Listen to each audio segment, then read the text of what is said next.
Hi guys, today I'm coming at you with a bit of a different video. This isn't for my regular viewers. This is a video more for newbies. So since RS3 Mobile has been released, I figured there would be new players coming into RuneScape. And since RuneScape isn't a very simple game, it's a complex game meant to be played for years. I figured they might come and want some information on what skills to train and what to get into as you're a newbie in RuneScape. So the number one skill, if I had to choose one skill in the game that I could use, and that's the only skill I could have, I would definitely choose magic. Number one reason is it has so many applications. It has combat applications, it has money making applications, just so many things. Enchantment, you could enchant jewelry, all that. So, why train magic? Magic is one of the best. It's one of the three combat skills, obviously. It's magic, range, and melee.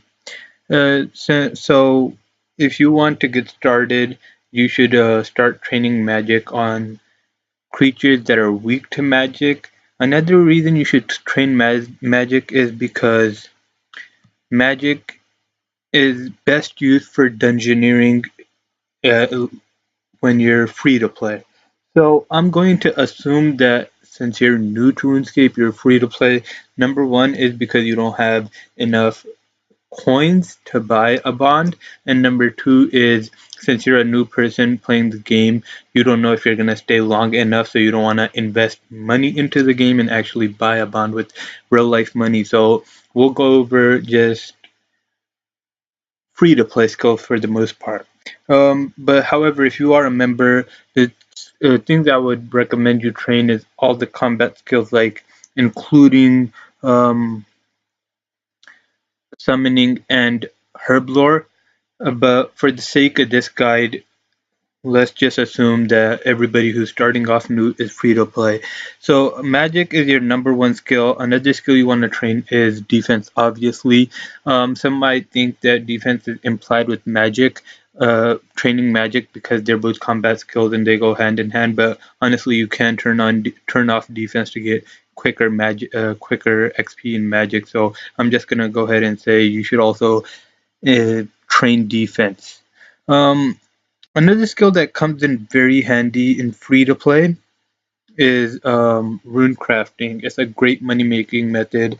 A lot of people do fire runes for money making, and it's just a great way to get quick money.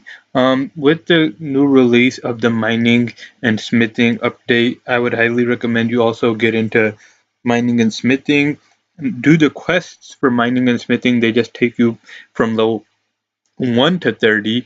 I'm not sure which quest it is right now. If I find it, I'll do some research. I'll find it and I'll try to slip it in the description for you guys. Um, so overall, these are pretty much the quick skills to get started with. You need a combat skill to, train a little bit of combat, get into the game, get into the maneuverings of the game. You also need a little bit of money making since you want to have some money to upgrade your armor, upgrade your skill, and then we'll see from there if we want to stay in the game, if we find it appealing enough to stay in it. So overall, guys, this wasn't supposed to be a really complex guide. This wasn't supposed to be a guide for my experienced players. This was just an introduction guide, what you should get started with right as you're entering the game. So if you guys want a more in-depth guide, I could definitely do that. Do a little bit of research. This was just a guide off the dome and just easy skills to train while you're getting into the game. So thank you for watching, and I hope you learned a little bit. I know this guide wasn't filled with that much information at all, but I just wanted to release a quick guide with uh, RuneScape Mobile coming out. So thank you for watching. I hope you enjoyed, and have a great day.